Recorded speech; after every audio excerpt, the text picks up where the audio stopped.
Santo Siprianus, uskup dan martir.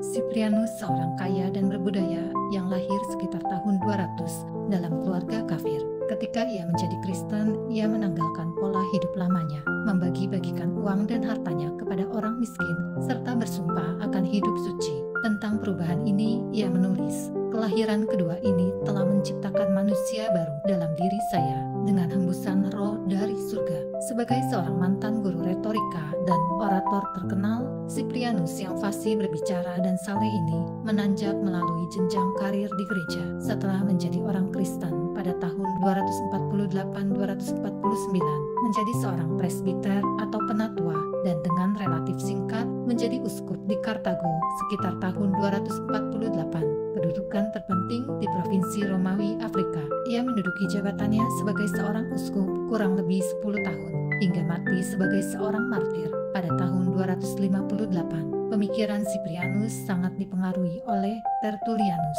seorang pengacara kelahiran Afrika yang menulis buku-buku Kristen.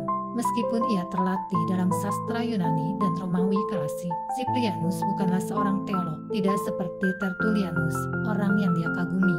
Siprianus adalah orang pragmatis, seorang yang tidak suka bertengkar, dan ia tidak menghiraukan pertengkaran tentang teologi pada masanya. Yang diinginkannya hanyalah persatuan di gereja. Di gereja yang tidak ada kesatuan, ia mencoba menyatukan orang-orang Kristen melalui kuasa para uskup. Kaisar Romawi Decius telah menganiaya orang-orang Kristen dan menyebabkan beberapa orang menyangkal iman mereka. Decius tidak berniat menjadikan mereka martir karena hal itu akan menarik perhatian yang lebih besar bagi kekristenan. Tetapi ia menyiksa orang-orang Kristen dengan harapan mereka akan mengakui bahwa Kaisarlah Tuhan. Mereka yang berbuat demikian dikenal sebagai orang-orang yang telah murtad. Orang-orang Kristen yang bertahan, yang disebut pengikut setia itu, seringkali memandang rendah orang-orang murtad tersebut. Maka sebuah konsili para uskup dibentuk untuk membuat peraturan-peraturan ketat dalam hal penerimaan kembali para orang murtad itu. Akibat ketatnya peraturan ini, seorang imam bernama Novatus memulai sebuah gereja saingan yang memberi kesempatan bagi orang-orang murtad itu menjadi anggotanya. Meskipun Siprianus tidak mengalami penyiksaan karena imannya, ia tidak setuju dengan perpisahan ini.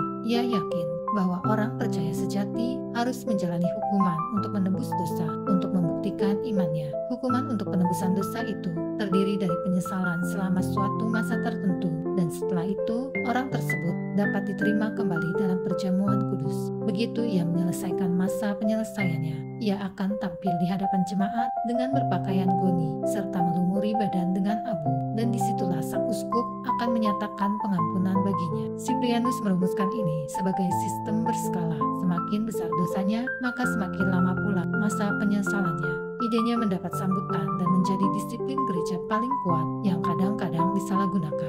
Pada tahun 251, Siprianus mengadakan konsili di Kartago, dan disitulah ia membacakan karyanya, Persatuan di dalam Gereja. Karyanya yang terkenal dan yang sangat berpengaruh dalam sejarah gereja.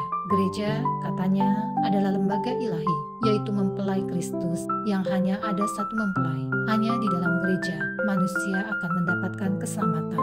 Di luar itu, yang ada hanyalah kegelapan dan kebingungan. Di luar gereja, sakramen dan para rohaniwan, bahkan Alkitab, tidak ada artinya. Seseorang secara pribadi tidak dapat menjalankan kehidupan Kristen melalui kontak langsung dengan Allah. Ia membutuhkan gereja. Dengan diterimanya ide ini, tentu saja para uskup mendapat kuasa lebih besar. Siprianus juga mencetuskan ide bahwa misa adalah pengorbanan tubuh dan darah Kristus, karena para imam menjalankan fungsinya dalam ibadah atas nama Kristus.